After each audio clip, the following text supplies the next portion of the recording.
Today we're focusing in on this triangular-shaped piece of land which encompasses 3 neighborhoods: Lorelei Manor, Suburban Park and Flood Park.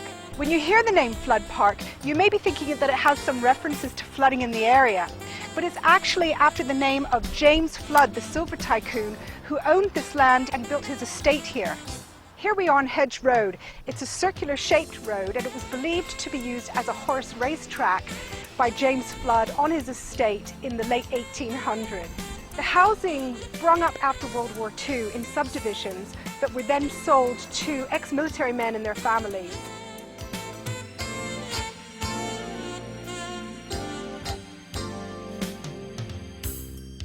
There are still some of the original ranch-style homes, but as families' needs have evolved, there have been remodels and even total rebuilds. So the face of the neighborhood has really changed. People seem to love living in this neighborhood, so much so that some who have grown up here have chosen to return and raise their own families. I have friends that we've all gone on vacations with. Our kids have grown up together. It's just a wonderful place to be. So a lot of the people are still the same people that were here when I first moved in.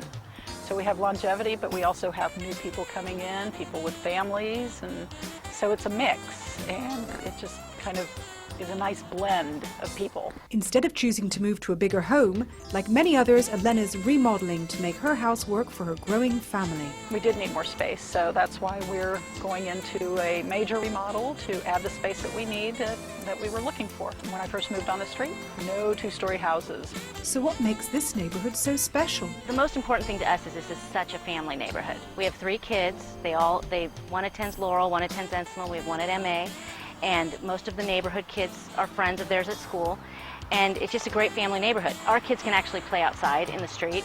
They all go out after school, right after they've had their snacks. You get all these kids playing in the street, and one parent will be kind of the supervisor, and it's just kind of like when we were kids, you know, and you don't get that in other neighborhoods. Right in the middle of the triangle is Flood Park. Developed in 1935 as a Works Progress Administration New Deal relief project, it kept 100 people gainfully employed for a full year in the Great Depression era. They bought this for $400 an acre for 21 acres. If you can imagine in this day and age, it was designed so that people living in and around the area could picnic and enjoy the outdoors and barbecue. This park also has a really unique feature. A lady named Phyllis Cangemi that lived in this area helped us in the 1980 redesign of this park to have this as a test nationally for doing ADA features, and so this park was a model back then and still is today. Table height, every one of our drinking fountains you can pull a wheelchair under, and all the surfaces you can run wheelchairs on. It serves on average about 100,000 people a year. I'd say probably 60% of those folks are from the local neighborhood around here. Repeated visits, using it every day for walking and picnicking. I've used the park for parties. We can walk to the park. There's a back way in through the school. Streets are quiet as there is little to no cut-through traffic. We don't get any real throughway traffic because it's just a little community here. And though these neighborhoods are adjacent to 101, the sound wall goes a long way to reduce traffic noise. You get used to it. It's just when you first come, you kind of maybe hear it, and then all of a sudden it just becomes background noise. And I live on Hedge Road right near 101, and it just doesn't bother us at all. After a while, I don't even notice it. We have speakers in the backyard, so we have music going, or sometimes it just sounds like the ocean in the background. What is it that makes living in Suburban Park so special? It's like family. You know, if you need something, there's neighbors here.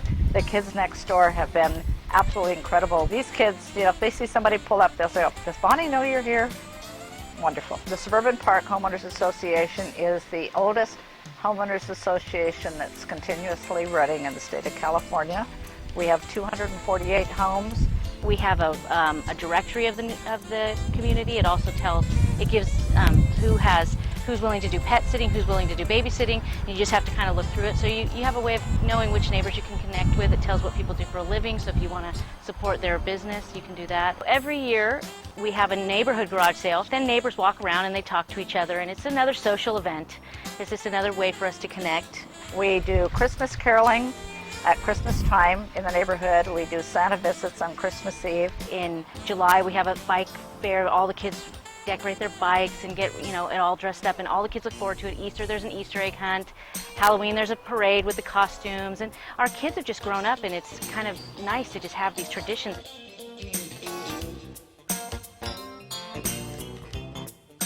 I can't imagine living any other place. I can't imagine leaving.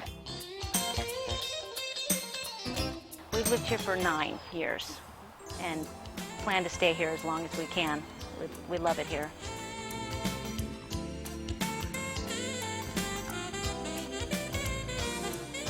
Join us again to check out another one of our wonderful neighborhoods of Silicon Valley.